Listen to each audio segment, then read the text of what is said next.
भीष्टं स्थापितं येन भूतले स्वयं रूप कदा मह्यं ददाति स्वपदान्तिकं।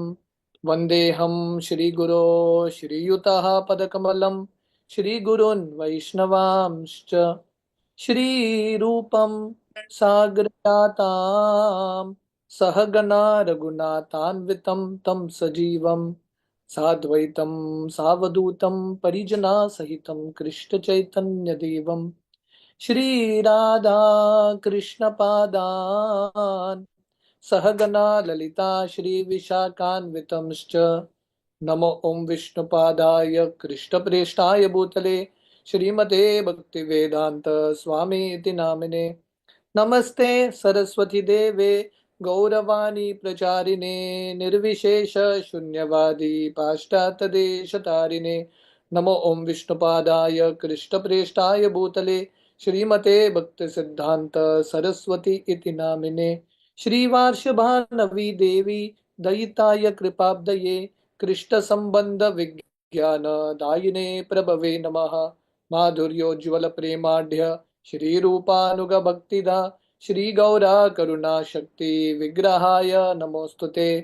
नमस्ते गौरवाणी श्रीमूर्तये दीनतारिणे रूपानुग विरुद्धाप सिद्धांत द्वंत हारिणे।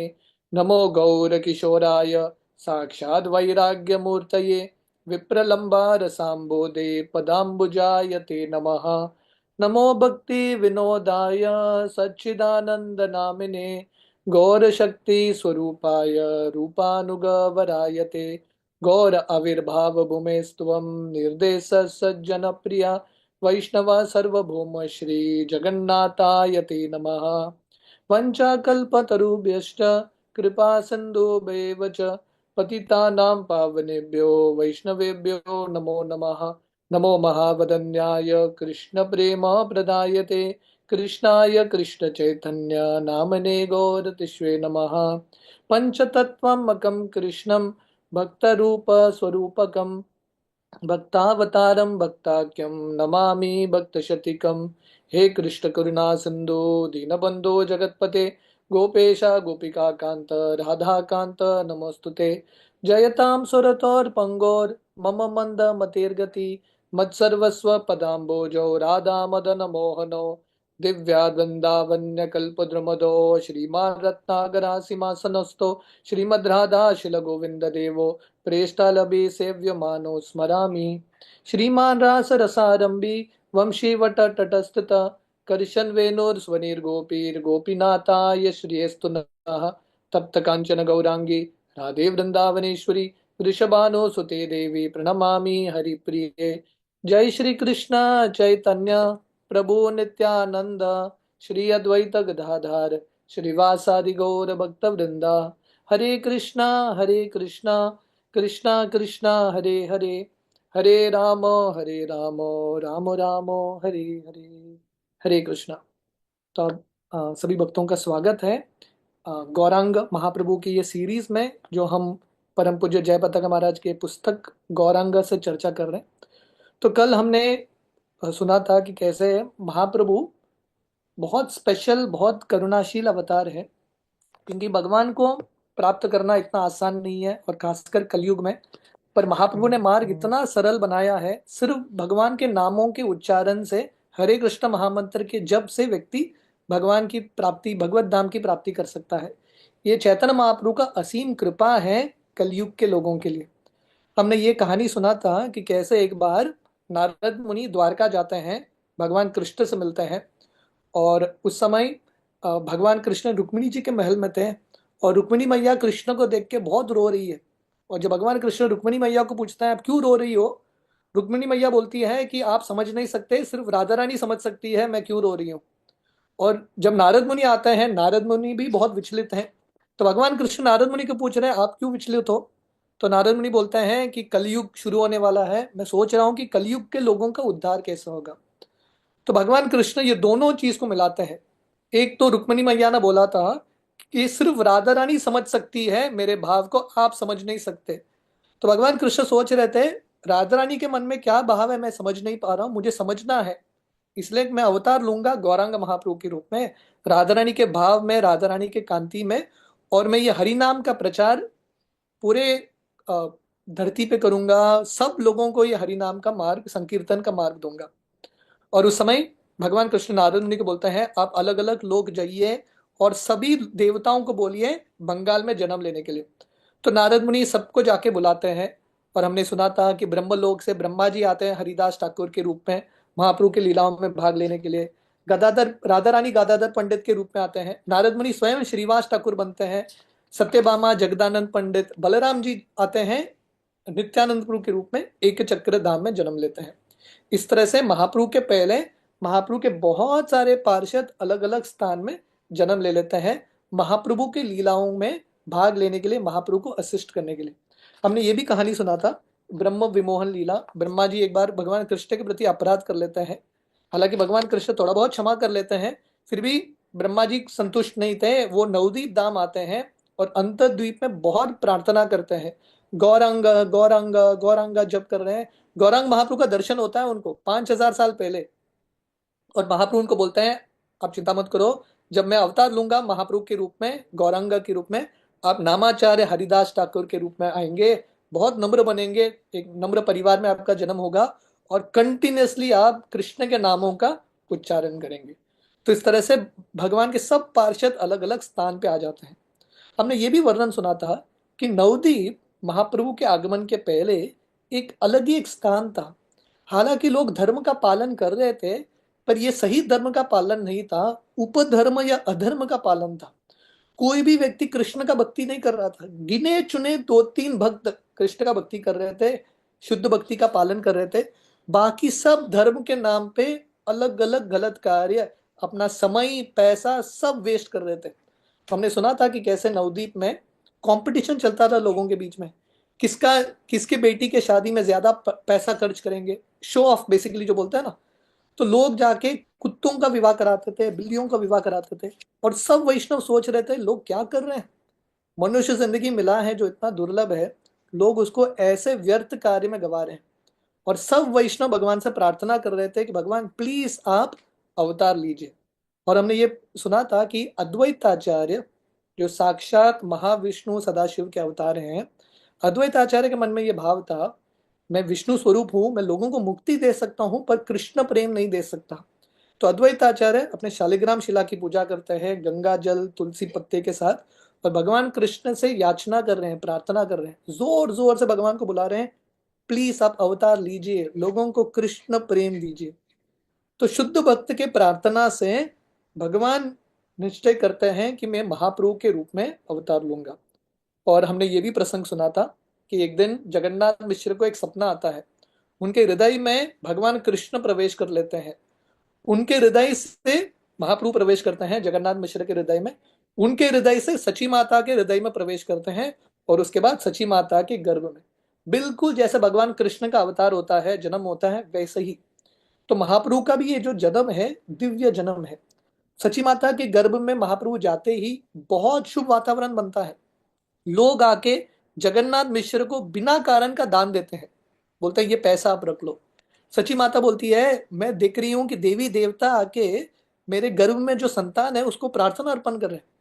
और हमने ये प्रार्थना सुना था, हालांकि स्वर्ग लोक में बहुत सारा ऐश्वर्य है, भोग करने का सामग्री है, सब कुछ है, पर वहां पे कृष्ण भक्ति नहीं है, कृष्ण प्रेम नहीं है। तो सभी देवी देवता भगवान से आके प्रार्थना कर रहे हैं, हे महाप्रभु आप आए हो कृष्ण प्रेम बांटने के लिए, प्लीज आप हमको भी कृष्ण प्रेम दीजिए, ये सही अमृत है। इस तरह से सची माता और जगन्नाथ मिश्र को अलग अलग अनुभव हो रहा है महाप्रभु के अ, आगमन के पहले ही, जब महाप्रभु सची माता के गर्भ में प्रवेश कर लेते हैं। और फाइनली पूर्णिमा के दिन, गौर पूर्णिमा के दिन महाप्रभु का आगमन होता है। और उस साल वो जो पूर्णिमा का तिथि था, चंद्र ग्रहण होता है। और क्योंकि चंद्र ग्रहण था, सब नवद्वीप के निवासी जो जिन्होंने कभी कृष्ण का नाम का जप नहीं किया, कभी भी हरि नाम नहीं बोला, क्योंकि ग्रहण का भय था, सब लोग गंगा में प्रवेश करके सब लोग जोर जोर से कृष्ण का नाम का उच्चारण कर रहे थे। और महाप्रभु वही समय चुनते हैं अवतार लेने के लिए। तो महाप्रभु के ये अवतार से ही महाप्रभु ये समय चुनते हैं सबको दिखाने के लिए, मैं आया हूं सबको कृष्ण प्रेम देने के लिए, सबको हरिनाम बांटने के लिए। तो महाप्रभु का प्रचार का कार्य शुरू भी नहीं हुआ, उनके अवतार से ही, उनके जन्म से ही सब लोग हरिनाम कर लेते हैं। और सभी वैष्णव इतने खुश हैं, उनको लग रहा है कि ये एक्चुअली अशुभ समय नहीं है, सबसे शुभ समय है, क्योंकि हर व्यक्ति हरिनाम का जप कर रहा है। और जब महाप्रभु का आगमन होता है गौर पूर्णिमा के दिन, अद्वैत आचार्य शांतिपुर में बैठे थे, हंसने लगते हैं, नाचने लगते हैं। हरिदास ठाकुर फुलिया में नाचने लगते हैं, श्रीवास ठाकुर नाचने लगते हैं, क्योंकि मनी मन उनको लगता है हमारा प्रार्थना सफल हो गया, हमारे प्रार्थना को भगवान ने सुन लिया, भगवान अभी आ चुके हैं गौरांग महाप्रभु के रूप में हरि नाम का प्रचार करने के लिए। और हमने ये भी प्रसंग सुना था, जब महाप्रभु छोटे बच्चे थे, छोटे एक शिशु थे, बहुत रोते थे, और इतने रोते थे, सब लोगों ने बहुत कुछ ट्राई कर लिया, उनको चॉकलेट खिलाया, हजार चीज किया, पर महाप्रभु का रोना बंद ही नहीं हो रहा है। फाइनली वहां की जो स्त्रियां हैं सब मिलके हरे कृष्ण महामंत्र का कीर्तन करते हैं। उसी समय महाप्रभु अपना रोना बंद करते हैं, इनका कीर्तन बंद हो गया, महाप्रभु का रोना शुरू। तो इस तरह से महाप्रभु बचपन से ही सबको हरि नाम में लगा रहे हैं, कीर्तनीय सदा हरि। तो यहां तक हमने कल श्रवण किया था, तो इसके आगे का वर्णन हम आज सुनेंगे। जब महाप्रभु निमाय पंडित 6 महीने के थे, उनका अन्नप्राशन उत्सव या अन्नप्राशन संस्कार होता है। जनरली नामकरण संस्कार पहला होता है, उसके बाद अन्नप्राशन। जनरली नामकरण संस्कार 2 महीना, जब बच्चा 2 महीने का होता है नामकरण होता है, जब 6 महीने का होता है अन्नप्राशन होता है। पर महाप्रभु के लिए दोनों नामकरण अन्नप्राशन एक ही दिन हो गया, 6 महीने के उम्र में। तो उस समय नीलंबर चक्रवर्ती, हमने नीलंबर चक्रवर्ती के बारे में सुना था ना, सची माता के जो पिताश्री थे वो एक एस्ट्रोलॉजर थे, ज्योतिष थे। तो वो आते हैं, और जब नीलंबर चक्रवर्ती आते हैं, तो सची माता जगन्नाथ मिश्र उनको पूछते हैं क्या नाम रखना चाहिए बच्चे का। तो नीलंबर चक्रवर्ती बोलते हैं ये बच्चे का नाम रखना चाहिए विश्वंभर, क्योंकि ये पूरे विश्व को धरेगा, या पूरे विश्व को उद्धार करेगा, पूरे विश्व का पालन पोषण करेगा। पर वहां के जो स्त्रियां थे ये नाम से उतने खुश नहीं थे। वो बोलने लगे ये बच्चे का नाम रखेंगे निमाई, क्योंकि निमाई जो है, क्योंकि इसका जन्म नीम पेड़ के नीचे हुआ, इसका नाम होगा निमाई। तो जयपताका महाराज बोलते हैं उस समय से ही 500 साल पहले ये झगड़ा होने लगा, पुरुषों के बीच में स्त्रियों के बीच में, क्योंकि दोनों का माइंडसेट अलग था। तो पुरुषों को लग रहा था विश्वंभर सही नाम है, और सब स्त्रियों को लग रहा था निमाई सही नाम है। तो इन दोनों के बीच में झगड़ा हो रहा था, डिफरेंस ऑफ ओपिनियन उस समय से ही है। तो नीलंबर चक्रवर्ती बोलता है ठीक है दोनों नाम रखेंगे, ऑफिशियल नाम होगा विश्वंभर स्पिरिचुअल एक्टिविटी के लिए, आध्यात्मिक कार्य के लिए, और निक नेम अनऑफिशियल इसका नाम होगा निमाई। तो दोनों को संतुष्ट कर लेते हैं। तो जब अन्नप्राशन उत्सव होता है, नामकरण अन्नप्राशन, जनरली क्या होता है, बच्चे के सामने अलग अलग वस्तु रखते हैं, बच्चे के इंक्लिनेशन को चेक करने के लिए, बच्चा आगे जाके क्या बनेगा, है कि नहीं। तो बच्चे के सामने इन लोगों ने पुस्तक रखा, अलग अलग तरह के पुस्तक, बहुत तरह के सिक्के रखे, गोल्ड कॉइन, सिल्वर कॉइन, अलग अलग चीज देखने के लिए, बहुत अमीर बनेगा, कम अमीर बनेगा, क्या इसका प्रोपेंसिटी है। तो महाप्रभु निमाई पंडित, निमाई छोटे से 6 महीने के, सीधा पुस्तकों के पास जाते हैं, और वो भी भागवतम ले लेते हैं और अपने छाती में लगा के उसका आलिंगन करते हैं। और सब लोग इतने खुश हो गए, सब बोलने लगे ये पंडित ही बनेगा, क्योंकि उसने पुस्तक को उठाया है, पैसे को नहीं उठाया। पर सब वैष्णव बोलने लगे नहीं, देखो किस कौन से पुस्तक को उठाया इसने, इसने श्रीमद् भागवतम को उठाया, तो ये सिर्फ पंडित नहीं, बहुत महान भगवान का भक्त बनेगा, वैष्णव बनेगा। तो ये महाप्रभु का आगमन का समय।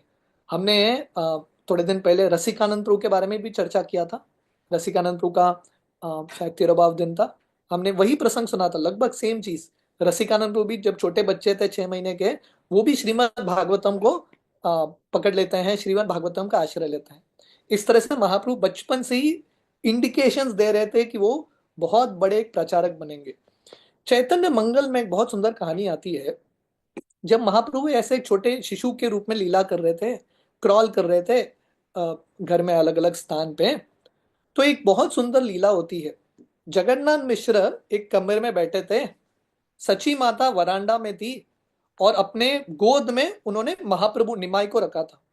पर सडनली सची माता देखती है देवी देवता वहां पे आ गए अलग अलग स्वरूप में, बहुत सुंदर रूप है, किसी का दो सर है, अलग अलग रूप में आ गए हैं। और उन्होंने सची माता के गोद से छोटे निमाई को उठा लिया और एक टेबल के ऊपर रख दिया। सची माता देख रही है उनके सामने कोई घर के अंदर प्रवेश कर चुका है, बहुत सारे लोग, और उनके सामने निमाई पंडित को ऐसे उठा रहे हैं। तो सची माता चिल्लाने वाली थी, जगन्नाथ मिश्र को बुलाने वाली थी, पर उनका मुंह बंद हो जाता है, मतलब स्टैचू जैसा बन जाती है, कुछ बोल ही नहीं पा रही, उठ भी नहीं पा रही है। तो फ्रीज हो जाती है सची माता। और सभी देवी देवता निमाई पंडित को सची माता के गोद से उठाते हैं, एक सोने के टेबल के ऊपर रखते हैं, उसके ऊपर एक आसन रखते हैं, सोने का आसन। निमाई पंडित को वहां पे बिठा के उनका अभिषेक करते हैं। ये पहला अभिषेक महाप्रभु का, जब वो छोटे शिशु थे। और दूध से, दही से, अलग अलग पदार्थ से इनका बहुत बड़ा एक अभिषेक होता है।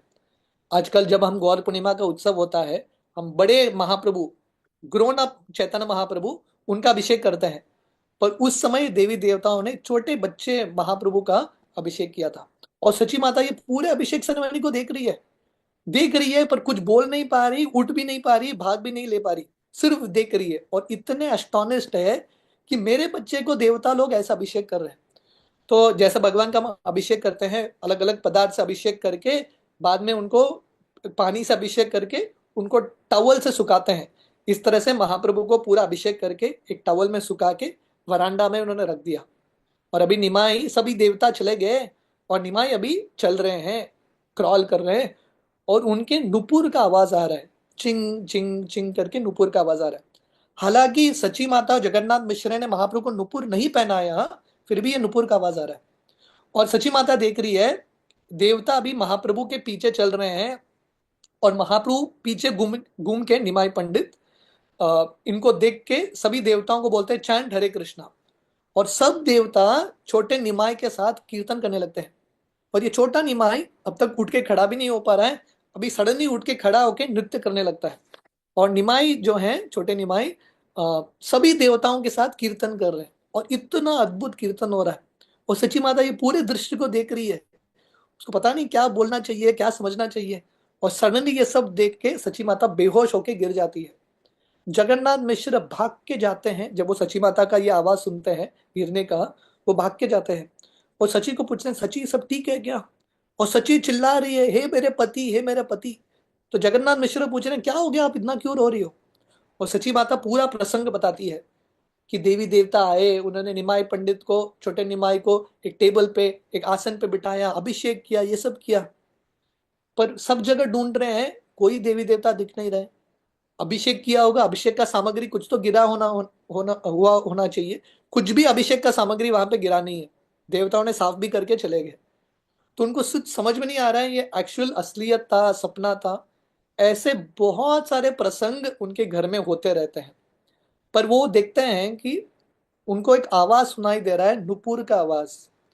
और वो सुन रहे थे, ये आवाज सुन तो रहे थे, पर उनके मन में ये भाव था, और वो देख रहे थे कि महाप्रभु ने नुपुर नहीं पहना है, फिर भी ये नुपुर का आवाज आ रहा है। इस तरह से अलग अलग अनुभव योगपीठ में सची माता और जगन्नाथ मिश्र देख रहे थे। तो एक दिन निमाई जो है सची माता के गोद में बैठे हैं, और निमाई बहुत रोने लगते हैं। तो सची माता निमाई को बोलती है, निमाई रोना बंद करो, तुमको जो चाहिए मैं दे दूंगी। तो निमाई पूछते हैं, सही में आप जो मुझे चाहिए दे देंगे? सची माता बोलती है, आपको जो चाहिए मैं दे दूंगी। उस समय शाम का समय था, वहां पे चंद्र दिख रहा था, पूर्णिमा का चंद्र।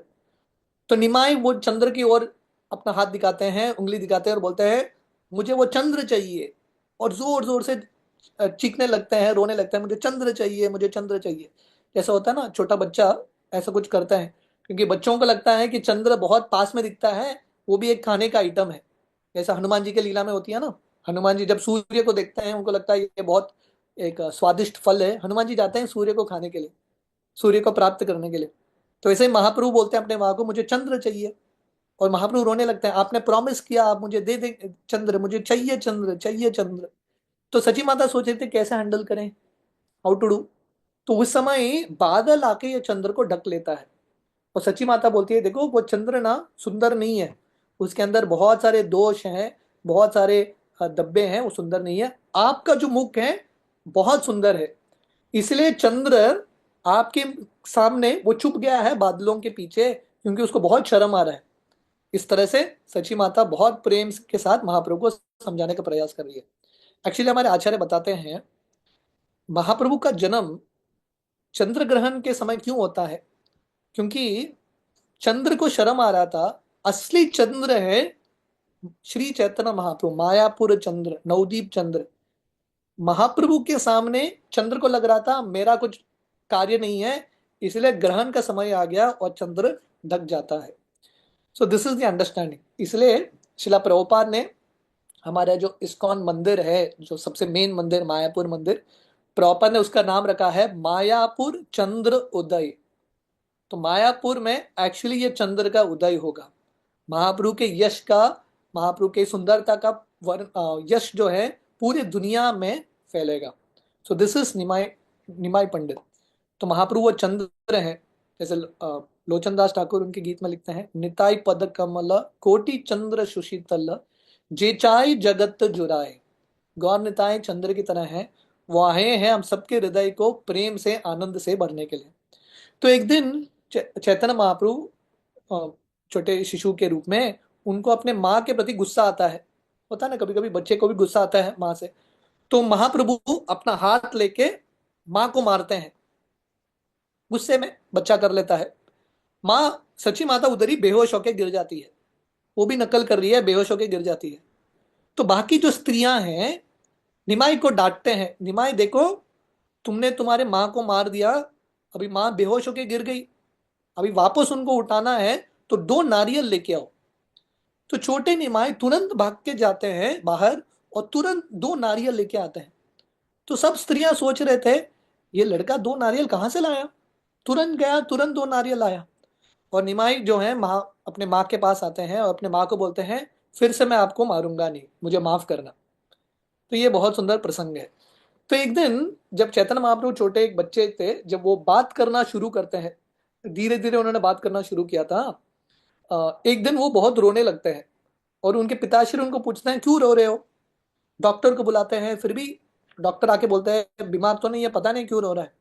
तो जगन्नाथ मिश्र निमाई को पूछते हैं निमाई तुमको क्या चाहिए, किस चीज से तुम खुश होगे। निमाई बोलते हैं मुझे जगदीश पंडित और हिरण्य पंडित के घर लेके जाओ। तो क्यों जाना चाहते हो वहां पे। निमाई पंडित बोलते हैं वहां पे एकादशी का उत्सव चल रहा है, मुझे जाना है। जगन्नाथ मिश्र सोच रहे थे कि छोटा बच्चा, उसको एकादशी के बारे में कैसे पता, और उसको कैसे पता कि जगदीश पंडित हिरण्य पंडित के घर में उत्सव चल रहा है। किसी को यह समाचार मिला नहीं था। तो बोलते हैं ठीक है जो भी हो। तो जगन्नाथ मिश्र निमाई को अपने कंधे पे बिठा के लेके जाते हैं स्वरूपगंज जो है गोद्रुम द्वीप, वहां पे जगदीश पंडित हिरण्य पंडित रहते थे। तो नदी पार करके वहां पे जाते हैं। जब वहां पे पहुंचते हैं वो क्या देखते हैं पता है, इनके घर में इनके विग्रहों को, जगदीश पंडित हिरण्य पंडित के विग्रहों को 108 भोग अर्पण किया था एकादशी के दिन। तो जनरली एकादशी को भक्त फास्टिंग करते हैं, पर भगवान के लिए फीस्टिंग होता है। तो निमाई पंडित को ये ऑलरेडी पता था यहाँ पे उत्सव हो रहा है। तो जगन्नाथ मिश्र सोच रहे थे ये कैसे निमाई पंडित को पता। और जगन्नाथ मिश्र इनको पूछते हैं आज का स्पेशल उत्सव क्यों है। तो हिरण्य पंडित और जगदीश पंडित बोलते हैं हर साल ये एकादशी में हम बहुत बड़ा उत्सव करते हैं, ये स्पेशल एनिवर्सरी डे है हमारे विग्रहों का। और जगन्नाथ मिश्र निमाई पंडित के साथ वो उत्सव में भाग लेते हैं। तो ये महाप्रभु का प्रेम था अपने भक्तों के प्रति। और एक बहुत सुंदर प्रसंग आती है। एक बार 2 चोर थे, वो नवद्वीप में इधर उधर घूम रहे थे। उन्होंने छोटे निमाई को देख लिया और देखा कि उसके उनके पूरे शरीर में बहुत सुंदर आभूषण है, सोने के आभूषण है इत्यादि। और उनको लगने लगा ये बहुत अच्छा है, चंडी माँ ने हमारा प्रार्थना सुन लिया है, ये बच्चे के आभूषण को हम चुराएंगे। तो निमाई के पास जाते हैं, क्योंकि बच्चों को अपने बातों में बहलाना बहुत आसान है। वो निमाई के पास जाते हैं और बोलते हैं निमाई हम सब ना आपके अंकल्स हैं, हम ना आपको कुछ संदेश रसगुल्ला देने के लिए आए हैं। बच्चों को स्वीट्स बहुत अच्छा लगता है। तो निमाई बोलते हैं ऐसा है क्या, मुझे तो बहुत अच्छा लगता है रसगुल्ला संदेश। बंगाल में ना ये 2 स्वीट्स बहुत स्पेशल है, रसगुल्ला संदेश। निमाई बोलते हैं मुझे चाहिए। तो बोलते हैं चलो हमारे साथ, हम आपको लेके जाएंगे दुकान में। तो अपने कंधे पे बिठा के निमाई को लेके जाते हैं। उस समय नवद्वीप जो था बहुत बड़ा शहर था, बहुत लोग रहते थे। और इन दोनों चोरों को लगता है हम बहुत रईस बन गए हैं, अभी हम सब, हमको बहुत अभी पैसा मिल जाएगा, इनका गहना, ये बच्चे का हम गहना चुरा लेंगे। तो निमाई रोने लगते हैं कि मेरा स्वीट कहाँ है, मुझे स्वीट दे दो, मुझे स्वीट दे दो। तो एक स्वीट के दुकान में रुकते हैं और निमाई के लिए संदेश, रसगुल्ला, चमचम ये सब खरीद के देते हैं। और ये लोग सोच रहे थे ये बच्चे को हमारे अड्डे में लेके जाएंगे, उसका सब गहना चुरा लेंगे। तो चलते जाते हैं, उनको लग रहा है कि वो अपने अड्डे पे जा रहे हैं, अपने स्थान पे जा रहे हैं। पर एक्चुअली वो वापस जगन्नाथ मिश्र निमाई पंडित के घर ही आ जाते हैं। जब निमाई पंडित को नीचे रखते हैं, उस समय उनको समझ में आता है ये अपना घर नहीं है, ये इसका ही घर है। और जब वो देख रहे हैं कि सामने निमाई पंडित के पिताजी जगन्नाथ मिश्र खड़े हैं, सची माता खड़ी है, तो ये लोग बहुत डर जाते हैं। इनको लगता है, क्योंकि जो चोर के हृदय में ना हमेशा वो गिल्ट होता है। हाँ, तो उनको लगता है अभी ये लोग हमको पकड़ के पीटेंगे, पुलिस को दे देंगे। ये दोनों भागने लगते हैं। तो जगन्नाथ मिश्र, क्योंकि महाप्रभु चले गए थे, निमाई पंडित वो सब जगह ढूंढ रहे थे, सब नवद्वीप के लोग ढूंढ रहे थे, कहाँ गए निमाई पता ही नहीं, कौन उनको उठा के लेके गए। तो जगन्नाथ मिश्र को लगने लगता है ये दो सभ्य व्यक्ति, इन लोगों ने निमाई को कहीं ढूंढा होगा, देखा होगा, वो यहाँ पे लेके आए। तो जगन्नाथ मिश्र इनके पीछे भाग रहे थे, इनको धन्यवाद व्यक्त करने के लिए ये दोनों भाग रहे। भागते भागते कहीं छुप जाते हैं, उनको लगता है चंडी देवी ने हमको इस तरह से बचा लिया। तो इस तरह से निमाई पंडित ऐसे बहुत सारे छोटे छोटे लीलाएं उनके बाल्यावस्था में कर रहे थे। ये बहुत एक सुंदर लीला है, बहुत फेमस लीला है। एक बार एक भिक्षु ब्राह्मण जो अलग अलग स्थान पे भ्रमण कर रहा था, यात्री के रूप में अपना जिंदगी बिता रहा था, वो नवद्वीप आते हैं। ये ब्राह्मण के पास एक गोपाल जी के विग्रह थे। तो ये ब्राह्मण नवद्वीप में जगन्नाथ मिश्र के घर आते हैं, क्योंकि जगन्नाथ मिश्र भी ब्राह्मण थे। दोनों साथ में मिलते हैं और घंटों घंटों कृष्ण कथा चर्चा करते हैं। तो ये एक चीज हम कंटिन्यूसली चैतन्य भागवत, चैतन्य चरितामृत में हम देखेंगे। जब दो वैष्णव मिलते हैं, घंटों घंटों वो कृष्ण कथा का चर्चा कर रहे हैं। तो बहुत समय तक कृष्ण कथा का चर्चा कर रहे हैं। जगन्नाथ मिश्र सची माता आइडियल गृहस्थ थे। और गृहस्थ का अर्थ है अतिथि का सेवा करना। क्योंकि गृहस्थ जो है, अतिथियों में भगवान कृष्ण के अंश को देखते हैं, उनको लगता है कि कृष्ण भगवान आए हैं अतिथि के रूप में। तो ये अतिथि सेवा, प्रसाद का सेवा करना गृहस्थों का एक बहुत मुख्य धर्म है। जगन्नाथ मिश्र और सची माता बहुत प्रेम करते थे वैष्णवों की सेवा में, ऐसे अतिथियों की सेवा में। तो ये ब्राह्मण का एक खासियत था, उनके विग्रह गोपाल जी को भोग अर्पण करके ही वो खाते थे। तो सची माता जगन्नाथ मिश्र बोलने लगे हम भी ब्राह्मण हैं, आप जनरली फल ही खाते हो, आप हमारे घर आए हो, हम आपके लिए अच्छा प्रसाद बनाएंगे, गोपाल जी को भोग अर्पण करेंगे, आप यहीं पे रुकना। तो उनके प्रेम से आग्रह करने पे ये ब्राह्मण मान जाते हैं। तो सची माता बाकी स्त्रियों के साथ किचन में जाके बहुत सारे व्यंजन बनाते हैं। और ये ब्राह्मण को बोलते हैं हे ब्राह्मण, आप आपके गोपाल जी को अर्पण करना। तो जब ये ब्राह्मण गोपाल जी को अर्पण कर रहे हैं, ध्यान में भगवान को बुलाते हैं, जनरली भोग अर्पण करने का विधि है, भगवान को बुलाते हैं प्लीज आप आके आसन ग्रहण कीजिए, स्वीकार कीजिए। तो जब वो बुला रहे थे अपने गोपाल जी को, सडनली छोटे निमाई वहां पे आ जाते हैं। और वो जो भोग का प्लेट है गोपाल जी के लिए रखा था, निमाई खाने लगते हैं। और ये ब्राह्मण ये देखता है, चिल्लाता है हाय हाय, क्या हो गया, ये बच्चे ने मेरे भोग को सत्यानाश कर दिया। और सब लोग वहां पे इकट्ठा हो जाते हैं, बहुत बड़ा एक भीड़ वहां पे इकट्ठा हो जाता है। और जगन्नाथ मिश्र हाथ में डंडा लेके निमाई को मारने के लिए आ रहे हैं। निमाई वैष्णव, एक अतिथि का सेवा हो रहा है, भगवान को भोग अर्पण हो रहा है, तुम उसको खा रहे हो। तो जगन्नाथ मिश्र निमाई को मारने ही वाले थे, डांटने ही वाले थे। वो ब्राह्मण जगन्नाथ मिश्र को बोलता है नहीं नहीं, बच्चा क्या है, बच्चा तो नटखट होता ही है, ये शायद मेरे भाग्य में नहीं लिखा है खाना, आप छोड़ दो उसको, मत मारिए, प्लीज डोंट बीट हिम। तो जगन्नाथ मिश्र निमाई को छोड़ देते हैं। तो सब वहां के जो घर के जो सदस्य थे फिर से ब्राह्मण को बोलते हैं प्लीज, हम गृहस्थ हैं, आप हमारे घर में प्रसाद स्वीकार कीजिए, हम और एक बार गलती हो गया, अगले बार हम निमाई को देख लेंगे, उसके प्रति हम सावधान रखेंगे, आप फिर से थोड़ा हमको अवसर देना, हम आपका सेवा करें। तो फिर से वो भोग बनाते हैं। और निमाई को अलग एक कमरे में डाल देते हैं, आउट ऑफ साइट डाल देते हैं, सब स्त्रियां मिलकर प्रसाद बनाते हैं।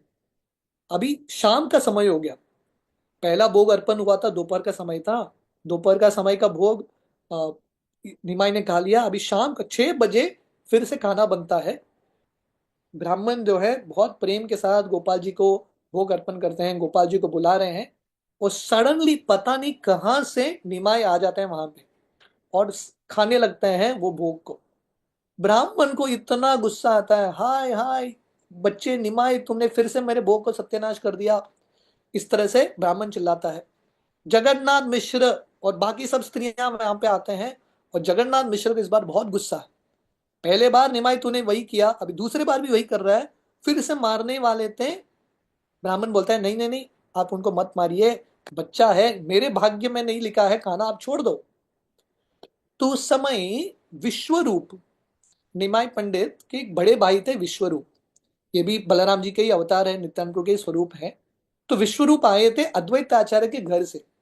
अद्वैत आचार्य उस समय भागवतम क्लासेस करते थे, जैसे यहाँ पे नित्यम भागवत सेवा या हो रहा ना, तो ओरिजिनल भागवतम सीरीज अद्वैत आचार्य ने शुरू किया था, नवदीप में कर रहे थे। तो विश्वरूप उनके भागवतम क्लास में अटेंड करके अभी वापस घर आ रहे। विश्वरूप को उम्र था 9-10 साल। जब ये ब्राह्मण विश्वरूप को देखते हैं, उनको लगता है ये साक्षात संकर्षण है, इतना सुंदर बच्चा है। तो ये ब्राह्मण पूछते हैं ये लड़का कौन है, कौन इसके माता पिता है। जब उनको समझ में आता है ये जगन्नाथ मिश्रा का ही बड़ा लड़का है, ब्राह्मण इनके प्रति बहुत आकर्षित होते हैं। तो विश्वरूप अपने माता पिता को पूछते हैं क्या हो गया। जब उनको पूरा चीज समझ में आता है, विश्वरूप बहुत प्रेम से ये ब्राह्मण को बोलते हैं, ब्राह्मण प्लीज, आप तो विरक्त हो, आप तो जंगल में रहते हो, कभी मिलता है आप खाते हो, कभी नहीं मिलता आप नहीं खाते हो, आप तो बहुत बड़े वैरागी हो, पर हम सब गृहस्थ हैं, मेरे माता पिता को बहुत बुरा लग रहा है कि वो अपने धर्म का पालन नहीं कर पा रहे, आपका सेवा नहीं कर पा रहे, प्लीज आप उनको उनके कष्टों से मुक्ति दीजिए और एक बार अवसर दीजिए आपके भगवान को, गोपाल जी को भोग अर्पण करने के लिए। तो विश्वरूप बोलते हैं अब चिंता मत करो, 6 बज गया है, अर्धरात्रि भी हुआ तो हम आपके गोपाल जी को भोग अर्पण करेंगे, और आज आज आप हमारे घर में प्रसाद स्वीकार डेफिनेटली करना।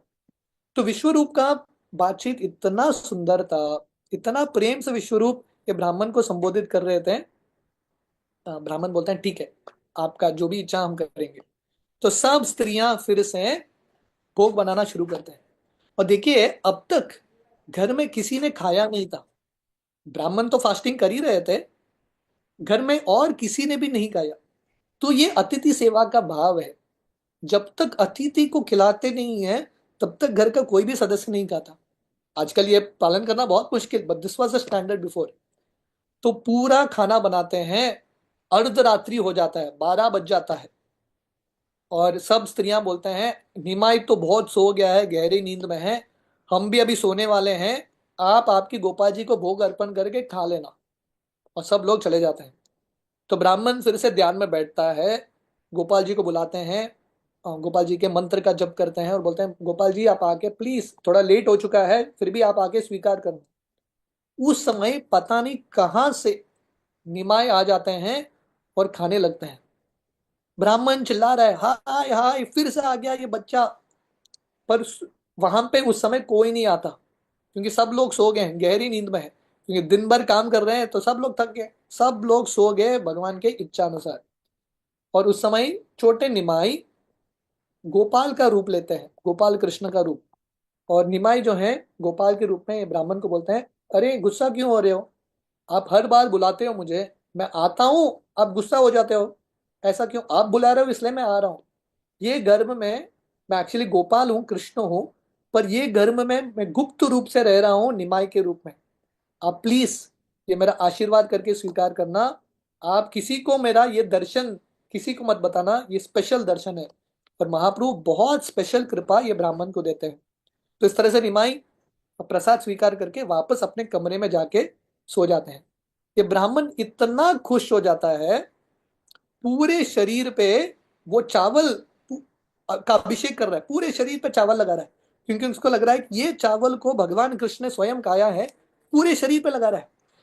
जब आवाज आता है निमाई जगन्नाथ मिश्र उठ के आते हैं और वो देख रहे हैं कि ब्राह्मण पूरे शरीर पर चावल लगा रहा है। तो जगन्नाथ मिश्र को समझ में नहीं आ रहा है क्या हो गया।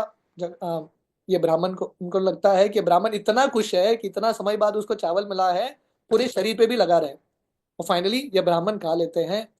और निमाई पंडित का ये अद्भुत दर्शन, कृष्ण का स्वरूप का दर्शन प्राप्त करके ये ब्राह्मण बहुत आनंद के साथ नवद्वीप से निकल जाता है। तो ये बहुत सुंदर लीला है जहाँ पे महाप्रभु अपने कृष्ण का स्वरूप दिखाते हैं। तो और एक बहुत सुंदर कथा आती है।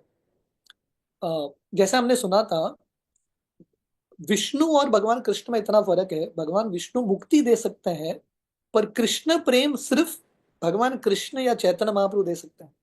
तो एक बहुत सुंदर कथा आती है कि कैसे श्री चैतन्य महाप्रभु इतने कृपालु अवतार हैं, उन्होंने एक कुत्ते को भी कृष्ण प्रेम दे दिया।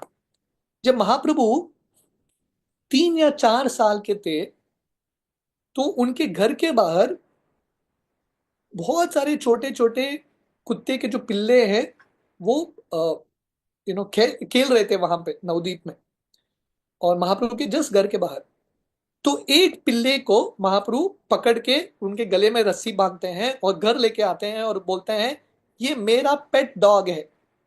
छोटे बच्चों को ना ये अच्छा लगता है पेट डॉग रखना, उनको ये पपीज के प्रति बहुत प्रेम है। तो महाप्रभु वो ये कुत्ते को अपने छाती पे आलिंगन करते हैं और बोलते हैं, ये मेरा पपी है, मेरा छोटा बच्चा है, मैं इसका भी ख्याल रखूंगा। जब घर लेके आ रहे हैं, सची माता महाप्रभु को बोलती, छी छी छी, क्या कर रहा है।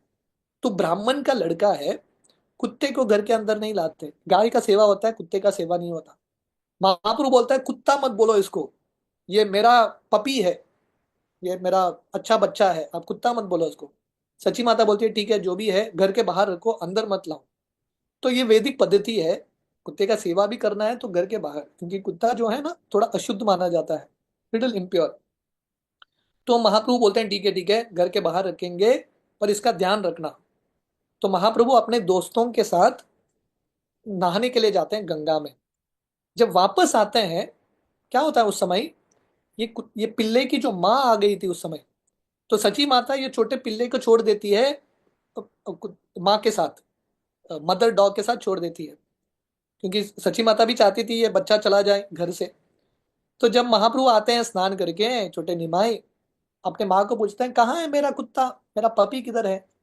सची माता बोलती, पता नहीं किसने छोड़ दिया, तुम्हारे किसी दोस्त ने छोड़ दिया होगा। तो महाप्रभु बहुत रोने लगता है, चला गया मेरा पपी, चला गया। पर क्या होता है, दूसरे एक जगह, नवदीप के एक जगह पे, क्योंकि महाप्रभु ने कुत्ते को आलिंगन किया, प्रेम दिया ये कुत्ते को, ये कुत्ता अपना 2 पैर ऊपर करके कीर्तन करने लगता है, हरे कृष्णा हरि बोल करके बार्क कर रहा है एक उसके कुत्ते के आवाज में। और सब लोग, भीड़ जम जाता है और देख रहा है कि कुत्ते छोटे से पिल्ले के शरीर में कृष्ण प्रेम के लक्षण, जमीन पे लौटने लगता है, उसको अश्रु आ रहा है, कृष्ण प्रेम के लक्षण है। और सडनली ये कुत्ता, ये पिल्ला शरीर त्याग देता है, और शरीर त्याग के उसको एक मनुष्य शरीर मिलता है। विष्णु दूत आते हैं वैकुंठ विमान के साथ, और इसको वैकुंठ लेके जाते हैं, गोलोक वृंदावन लेके जाते हैं। क्यों? क्योंकि महाप्रभु ने ये कुत्ते के पिल्ले को कृष्ण प्रेम दे दिया। So this was Mahaprabhu mercy, ये महाप्रभु की कृपा है। पात्र पात्र न देखी, ये कुत्ते का क्वालिफिकेशन क्या था, कुछ भी नहीं था, पर महाप्रभु का असीम प्रेम हो गया, बस ये कुत्ते को सीधा कृष्ण प्रेम। This was how merciful Mahaprabhu is. तो हम सबकी जिंदगी में भी महाप्रभु का कृपा प्राप्त करना बहुत इंपॉर्टेंट है। थोड़ा बहुत भी कृपा प्राप्त होगा, हमारे अंदर कुछ भी योग्यता नहीं है, कृष्ण प्रेम की प्राप्ति हो सकती है।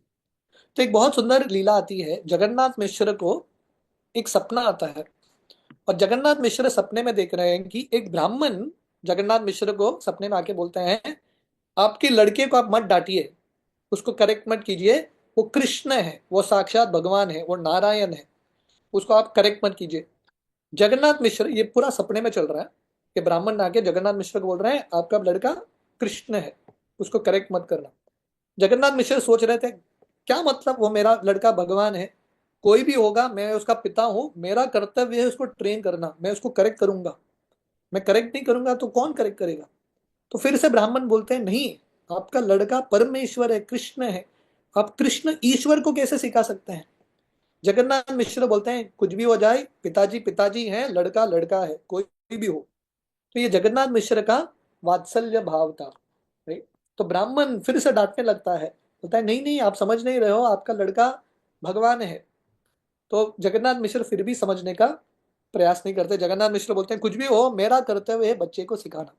तो सडनली सपना टूट जाता है, और जगन्नाथ मिश्र सोच रहे थे क्या नाइटमेयर था, बुरा सपना था, मेरा लड़का भगवान बन गया। तो जगन्नाथ मिश्र विश्वास करने के लिए तैयार ही नहीं है।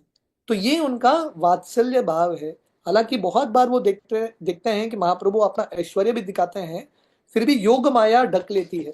जैसे हम कृष्ण लीला में देखते हैं, यशोदा भगवान कृष्ण के मुख में पूरे ब्रह्मांड को देखती है, ब्रह्मांड घाट में, फिर भी तुरंत योग माया ढक लेती है। तो ये भगवान के नित्य पार्षद हैं, जगन्नाथ मिश्र, सची माता इत्यादि, जिनको भगवान के प्रति वात्सल्य प्रेम था। इस तरह से महाप्रभु अलग अलग भक्तों के साथ अलग अलग लीला का अलग अलग रस में आस्वादन कर रहे थे। तो जगन्नाथ मिश्र का बहुत ऊंचा स्थान था इन सब भक्तों का, नित्य सिद्ध भक्त थे। पर हमारे लिए जयपद का स्वामी महाराज यहाँ पे बता रहे हैं, हमारे लिए हमको भगवान की भक्ति में थोड़ा बहुत धीरे धीरे रुचि प्राप्त करना है। और वो रुचि का मार्ग है साधना मार्ग। जब हम हमारे जप को, हरे कृष्ण महामंत्र के जप को ठीक तरह से करेंगे, हमारे सेवाओं को, हमारे पुस्तकों को ठीक तरह से पढ़ेंगे। इसलिए ऐसे सेशंस भी बहुत इंपॉर्टेंट है। प्रभुपाद और हमारे आचार्यों ने इतने सारे पुस्तक दिए हैं, बहुत इंपॉर्टेंट है कि हम इन पुस्तकों को पढ़ें। जब हम ध्यान से सिस्टमैटिकली इन पुस्तकों को पढ़ते हैं, जप में रुचि प्राप्त करते हैं, सेवा में रुचि प्राप्त करते हैं, धीरे धीरे हमारे अनर्थ निकलेंगे, अनर्थ निवृत्ति होगा, निष्ठा, रुचि, और धीरे धीरे हमको पता चलेगा हमारा एक्चुअली भगवान के प्रति कौन से रस में सेवा करने का हमारा अधिकार है, क्या हमारा इंक्लिनेशन है, वो समझ में आएगा। तो इस तरह से महाप्रभु अपने अलग अलग भक्तों के साथ अलग अलग रस में लीला कर रहे थे। पहले तो अपने माता पिता के साथ बचपन में, जब शिशु के रूप में थे, और धीरे धीरे जब वो बढ़ते हैं, हम आगे बढ़ेंगे, महाप्रभु जब थोड़ा और बढ़ते हैं, अ, थोड़ा और बड़े बनते हैं, अपने दोस्तों के साथ लीला करना शुरू करते हैं। तो यहाँ तक सेक्शन 1 समाप्त होता है, जहाँ पे महाप्रभु के जन्म और बाल्य लीला का वर्णन जयप्रदा महाराज ने किया है। ऐसे तो बहुत सारे लीलाएं हैं, there many many pastimes, Chaitanya Charitamrita, Chaitanya Bhagavata, Chaitanya Mangal में। पर क्योंकि we are sticking to this book, जो महाराज जी ने वर्णन किया है, we just repeating as it is. अभी सेक्शन 2, महाप्रभु का यूथ पास टाइम्स, बाल्यावस्था से कैशोर अवस्था, जब महाप्रभु एक्चुअली पाठशाला जाते हैं, स्टूडेंट के रूप में लीला कर रहे, उसका वर्णन। तो आ, हम थोड़ा बहुत चर्चा करेंगे आज के दिन, and then we will continue tomorrow. एक ज्योतिष ने जगन्नाथ मिश्र महाप्रभु के पिताजी को बोला था कि आपका लड़का, बड़ा लड़का सन्यासी बनेगा। बड़ा लड़का मतलब विश्वरूप, और विश्वरूप थोड़े समय में सन्यासी बन भी जाता है, घर छोड़ के चला जाता है।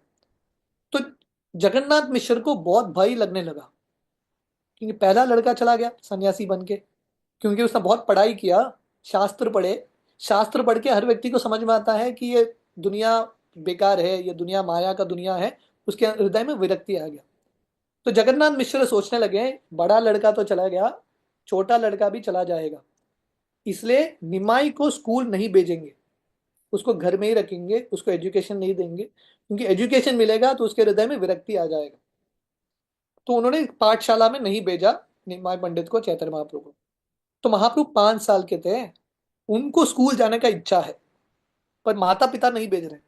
आजकल उल्टा होता है ना, आजकल का परिस्थिति अलग है कि नहीं? माता पिता भेजना चाहते हैं, बच्चे को जाने का इंटरेस्ट नहीं, धक्का मार के भेजना पड़ता है। पर महाप्रभु का अलग एक परिस्थिति था, अलग एक लीला था, समय भी अलग था। महाप्रभु जाना चाहते हैं, उनके माता पिता नहीं भेजना चाहते। तो महाप्रभु तो बहुत बुद्धिमान है, तो छोटे निमाई बहुत सारा नटखट कार्य करते हैं। क्यों? पर्पसली अपने माता पिता को बताने के लिए, मुझे स्कूल भेजो, जब तक स्कूल नहीं भेजेंगे तब तक मैं सीखूंगा नहीं संस्कार क्या है। तो क्या क्या नटखट कार्य करते थे, बहुत कुछ। जैसे भगवान कृष्ण वृंदावन धाम में बहुत कुछ लीला करते थे, और दूसरों के घर में जाके मक्खन चुराते थे, बहुत कुछ करते थे। उसी प्रकार महाप्रभु लीला कर रहे हैं। तो यहाँ पे महाप्रभु के नटखट लीलाओं का वर्णन है। बाल्यावस्था में वर्णन आता है, महाप्रभु पड़ोसी के घर में चले जाते थे, और वहां पे जो बच्चा था, छोटा बच्चा शिशु होता था उनके घर में, उनके वो बच्चे के कान में पानी डाल के आते थे, और वो बच्चा जोर जोर से रोता है और महाप्रभु भाग के आ जाते थे, गंगा में जाते थे और बहुत बार स्नान करते थे, क्योंकि अभी स्कूल जाना ही नहीं है तो गंगा में जाके बहुत बार स्नान करते थे। कभी कभी उनको लगता था गंगा में बहुत बार स्नान करके मैं बीमार पड़ जाऊंगा, तभी उन माता पिता को समझ में आएगा, उनको सबक मिलेगा। तो कभी कभी वो जहाँ पे स्त्रियां अपना वस्त्र रखते हैं, अलग अलग घाट होता है ना गंगा में, स्त्रियों को स्नान करने का अलग घाट, पुरुषों को स्नान करने का अलग घाट, उनके वस्त्र वहां पे होते हैं और स्नान करने के लिए जाते हैं। वो क्लोथ्स को मिक्स कर लेते हैं, पुरुषों के कपड़ों को स्त्रियों के पास रख देते हैं, स्त्रियों के कपड़ों को पुरुषों के पास। दोनों बाहर स्नान करके आते हैं, उनको इतना एम्बैरेसिंग सिचुएशन होता है। तो कभी कभी महाप्रभु, जो ब्राह्मण गंगा के अंदर खड़ा होके गायत्री करते थे, गायत्री करके बाहर आते थे, बाहर आके महाप्रभु निमाई उनके मुंह में पानी रखा है उन्होंने, बाहर आते ही उनके शरीर पे पानी थूकते थे वो, और ये लोग फिर से जाके स्नान करते थे। छी, बच्चे ने हमारे मुंह पे, हमारे शरीर पे पानी थूक दिया। तो कभी कभी ये जब ब्राह्मण गंगा के अंदर मंत्र जप करते थे, नीचे जाके महाप्रभु इनके पैर को खींचते थे, would pull the legs. Hanuman ji का भी लगभग ऐसा ही लीला है, किष्किंधा क्षेत्र में हनुमान जी भी ऐसे ही करते थे। तो कभी कभी ब्राह्मण जो थे, एक थाली में, जैसा होता है ना केले के थाली में अलग अलग सामग्री लेके जाते हैं, पूजा का सामग्री, भगवान को पूजा या शिव जी को पूजा अर्पण करने के लिए, घी लैम्प, तुलसी इत्यादि। और सब ब्राह्मण का प्लेट एक एक जैसा ही दिखता है।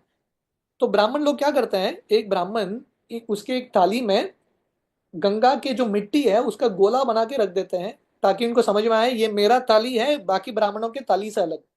पर महाप्रभु बिल्कुल वैसा ही गोला हर एक ब्राह्मण के थाली में रख देते, और सब लोग कंफ्यूज हो जाते थे, किसका थाली है किसी को पता नहीं। तो महाप्रभु ये सब क्यों कर रहे हैं, ताकि ये सब ब्राह्मण नवदीप के लोग जाके जगन्नाथ मिश्र को प्रेशर करें, ये बच्चे को स्कूल भेजो। तो एक दिन क्या होता है, पहले के जमाने में मिट्टी के बर्तन में खाना बनता था। आजकल टेक्नोलॉजी अलग है, पर ये एक्चुअल ओरिजिनल टेक्नोलॉजी है, आइडियल टेक्नोलॉजी, बहुत हेल्दी टेक्नोलॉजी। अभी भी जगन्नाथपुरी में जगन्नाथ जी को मिट्टी के बर्तन में, मटके में भगवान के लिए भोग बनता है। बहुत गुड टेक्नोलॉजी है, बहुत शुद्ध। एक बार खाना बना लिया, फेंक दिया बर्तन को, फिनिश। एक्चुअली ये रियल ऑपुलेंस है, हमको लगता है बार बार यूज करना ऑपुलेंस है, but actual real opulence is मिट्टी का मटका है, बनाओ फेंक दो, और वो एक्चुअल नेचुरली डिसइंटीग्रेट होके वो भी मिट्टी बन जाता है। तो घर के पीछे, हर एक व्यक्ति के घर के पीछे ऐसा मटके पड़े थे, टूटा हुआ मटका, काला हुआ मटका, क्योंकि जब अ, कोयले में, लकड़ी में खाना बनाते हैं पूरा काला हो जाता है, ऐसा मटका पीछे फेंक देते हैं। तो चैतन्य महाप्रभु छोटे निमाई ये मटकों के ऊपर बैठे हैं। सची माता बोलती है, छी क्या कर रहे हैं निमाई, गंदा स्थान है। गंदे स्थान को अशुचि बोलते हैं। शुचि मतलब प्योर, अशुचि मतलब गंदा। तो सची माता बोलती है अशुचि है, छी गंदा स्थान है, वहां पे मत बैठ। तो महाप्रभु बोलते हैं, देखो आप लोगों ने मुझे स्कूल नहीं भेजा, तो मुझे सूची क्या है असुचि क्या है कैसे समझ में आएगा, गंदा क्या है अच्छा क्या है, मेरे लिए तो सब एक ही है। क्योंकि आप लोगों ने मुझे स्कूल नहीं भेजा, क्या करूं मैं ऐसा ही करूंगा, मेरे लिए सब एक ही है, ये भी बहुत अच्छा है। तो महाप्रभु उधर ही बैठने लगे। तो फाइनली उनके माता पिता को लगने लगा इसको तो स्कूल भेजना ही पड़ेगा, इसके हरकत बहुत हो चुके हैं। और फाइनली उनके माता पिता को लगने लगा अल्टीमेटली कर्म के ऊपर है, बच्चे के भाग्य में अ, अ, मतलब बच्चे के भाग्य में अगर संन्यास लिखा है तो एनीवे ले ही लेगा वो, he will anyway take it, आप स्कूल भेजो नहीं भेजो, he will anyway do it. तो उन्होंने फाइनली स्कूल भेज दिया। और महाप्रभु स्कूल जाके इतने बुद्धिमान बच्चे थे, जैसे भगवान कृष्ण उज्जैन में संदीपनी मुनि के आश्रम में 64 दिन में 64 कला सीख लेते हैं, तो वैसे ही महाप्रभु एक एक दिन में एक एक चीज में एक्सपर्ट हो रहे थे। संस्कृत भाषा सीखना बहुत मुश्किल, पर पहले दिन, पाठशाला के पहले दिन में ही महाप्रभु ने सब संस्कृत के कॉन्सोनेंट्स वावल सब कुछ सीख लिया। राइट। तो जयप्रकाश महाराज स्वामी महाराज यहाँ पे बता रहे हैं कि संस्कृत और बंगाली लैंग्वेज एक तरह से बहुत परफेक्ट लैंग्वेज है। यहाँ पे जो शब्द को प्रोनाउंस करते हैं वैसे ही लिखते हैं। इंग्लिश भाषा ना थोड़ा अलग हटके भाषा है, प्रोनाउंस कुछ करते हैं, लिखने का अलग तरीका है, कंप्लीटली डिफरेंट, क्योंकि इसमें मिस्टेक्स हैं, परफेक्ट लैंग्वेज नहीं है। पर Sanskrit language is the perfect language. तो महाप्रभु पहले दिन में ही लर्न्स ऑल द अक्षर, सब अक्षर, कॉन्सोनेंट्स वाउल सब सीख लेते हैं। दूसरा दिन कंपाउंड लेटर्स, दो शब्दों का जो कनेक्शन है, कंपाउंड लेटर्स है, वो सब सीख लेता है, अलग अलग कॉम्बिनेशन।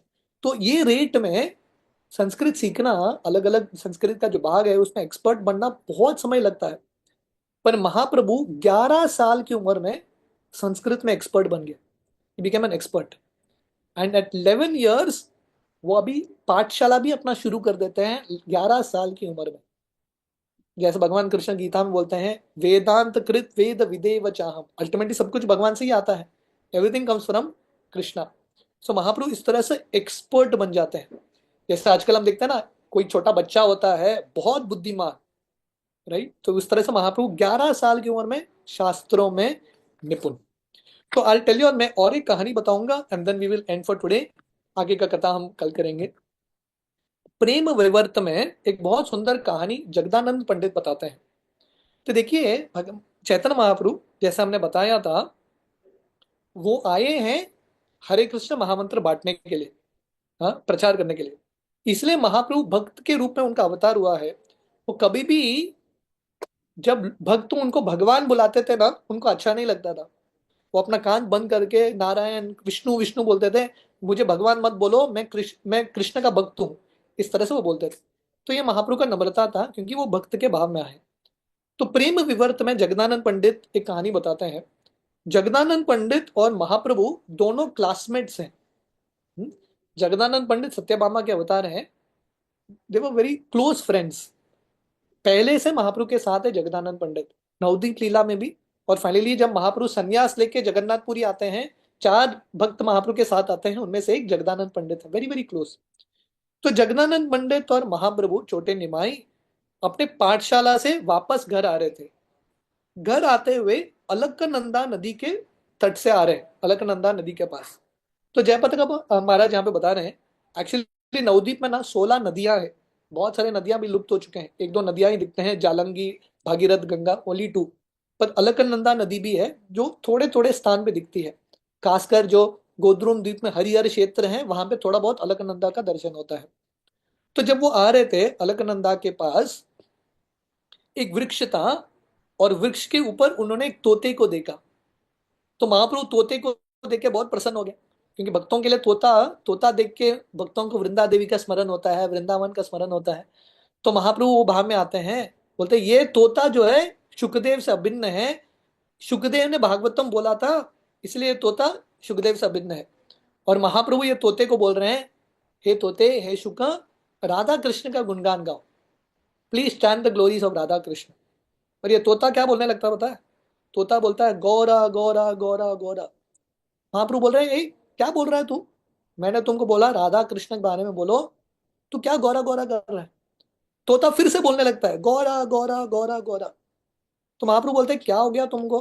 कुछ प्रॉब्लम है लगता है तुमको? ये जगह वृंदावन से अभिन्न है, राधा कृष्ण का नाम लो।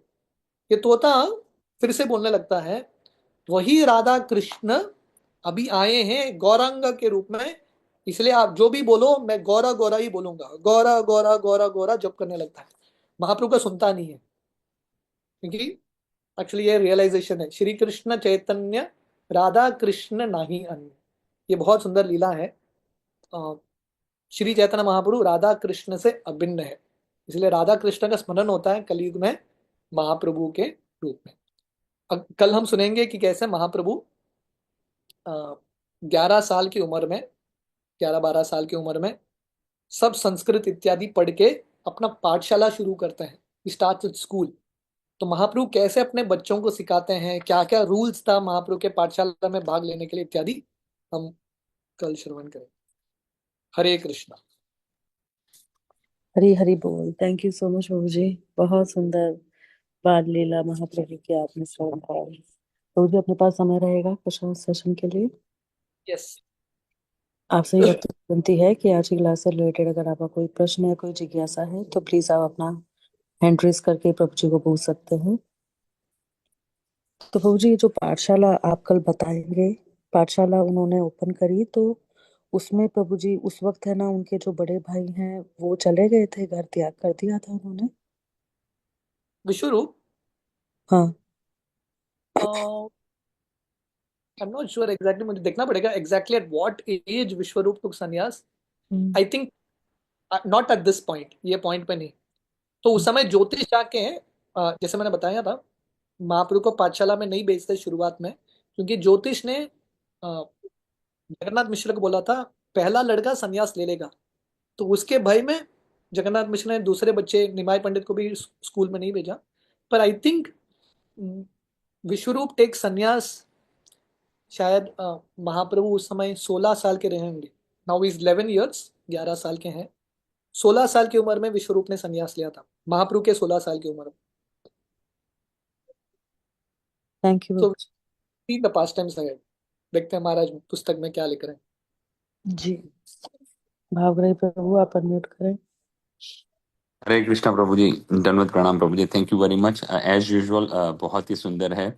और सुबह सुबह हमारे यूएस के सुबह में ये गौर लीला से शुरू करना बहुत अच्छा रहता है। सो प्रभु जी, if you do allow me, can I share one, I have heard from other devotee, one conversation between Jayaprataka Swami Maharaj and Sripad Ayendra Prabhu. So if you allow me, I can just share that. So, I was hearing this. तो क्या हुआ, एक बार जय पताका महाराज ने या आयेंद्र प्रभु को phone किया, या आयेंद्र प्रभु कॉल जय पताका महाराज, इधर और। तो जय पताका महाराज उनका बात हो रहा है, बोले यहाँ पे आ जाओ तुम, क्योंकि पूर्णिमा आ रही है। तो आयेंद्र प्रभु बोलते कि नो, मैं कभी वृंदावन छोड़ के कभी कहीं नहीं जाऊंगा, मैं कहीं नहीं गया तो नहीं आऊंगा। और बोला तुम यहाँ आ जाओ, जय पताका महाराज को बोलते, बिकॉज यहाँ पे राधा श्याम सुंदर है, राधा कुंड है, गिरी गोवर्धन है। बोला तुम तो, उनका बहुत बहस चलता है। बोला नहीं, यहाँ पे नवदीप है, गंगा है। फिर जब फाइनली होता है तो जय पताका बोले तुम्हारे पास राधा श्याम सुंदर है, I have Nitai and Nimai. बोले मेरे पास गौरांग महाप्रभु है, इसलिए this is better than you. फिर आयेंद्र प्रभु एग्री करते हैं, ठीक है, I am coming to Mayapur. और फिर पहली बार आयेंद्र प्रभु वृंदावन छोड़ के फिर मायापुर जय पताका महाराज के इस पाथ से जाते हैं। तो बहुत ही, वैसे तो बड़ी सुंदर उनका था conversation, but how two devotees connect और एक डिवोटी को खींच के ले आते हैं। So that's why I just wanted to share that प्रभु जी। Thank you, Hare Krishna, but very nice प्रभु जी, thank you very much. Thank you. Thank you बाबू जी। राधा गोविंदा माता जी आप अनम्यूट करें। हरे कृष्णा प्रभु जी, दंडवत प्रणाम। थैंक यू सो मच प्रभु जी, आपने बहुत सुंदर तरह से हम लोग को रोज नित्य प्रति आप सुनाते हैं प्रभु जी भगवान की कथा।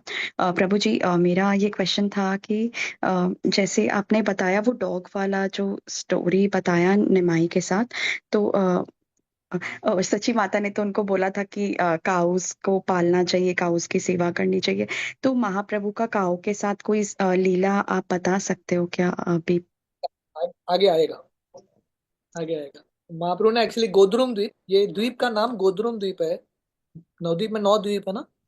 गोद्रुम द्वीप हम्म, कारण है हम्म, क्योंकि सुरभि गाय और इंद्र मिलके तपस्या करते हैं, भगवान का दर्शन प्राप्त करते हैं। So that is also called Godruma Dvipa, क्योंकि सुरभि गाय ने वहां पे तपस्या की। पर गोद्रुम द्वीप में महाप्रभु जब अपने पाठशाला से वापस घर आते थे, महाप्रभु का पाठशाला विद्यानगर करके एक स्थान है ऋतु द्वीप में। तो महाप्रभु को वहां से अपने घर वापस आने के लिए गोद्रुम द्वीप से ही आना पड़ता था। तो हर बार जब आते थे गोद्रुम द्वीप में, वहां के ग्वालों के साथ, गैयाओं के साथ महाप्रभु थोड़ा गाय चराने का भी लीला करते थे। He would do that. तो Mahaprabhu has lot of connections with cows also. Okay, तो ये चैतन्य चरितामृत में मिलता है ये पास टाइम्स? भागवत में, चंद्र भागवत। भागवत, ओके। तो हम सुमन करेंगे। Okay okay, thank you so much प्रभु जी। हरे कृष्णा, धन्यवाद प्रणाम। थैंक यू प्रभु जी। कल जो मैंने आपसे क्वेश्चन पूछा था वो आपने कथा में भी बताया था कि चंद्र ग्रहण क्यों, वो आपने आज क्लास में भी समझाया था। थैंक यू सो मच प्रभु जी। हरे कृष्णा, धन्यवाद। थैंक यू बाबू जी। तो और किसी भक्त का कोई प्रश्न है? ओके, तो बाबू जी सभी को क्लियर है आज का सेशन, और कोई तो हैंड रेज हुआ नहीं, तो आपकी इजाजत हो तो हम आज के साथ कोई ही विराम दें। यस, थैंक यू बाबू जी। Thank you. गौरांग महाप्रभु की जय, श्रीला प्रभुपाद की जय, हिज ग्रेस अच्युत गोपाल प्रभु जी की जय। वंशकल्पतरुभ्यश्च कृपा सिन्धुभ्यैव च पतितानां पावनेभ्यो वैष्णवेभ्यो नमो नमः। समस्त कोटि वैष्णव वृंद की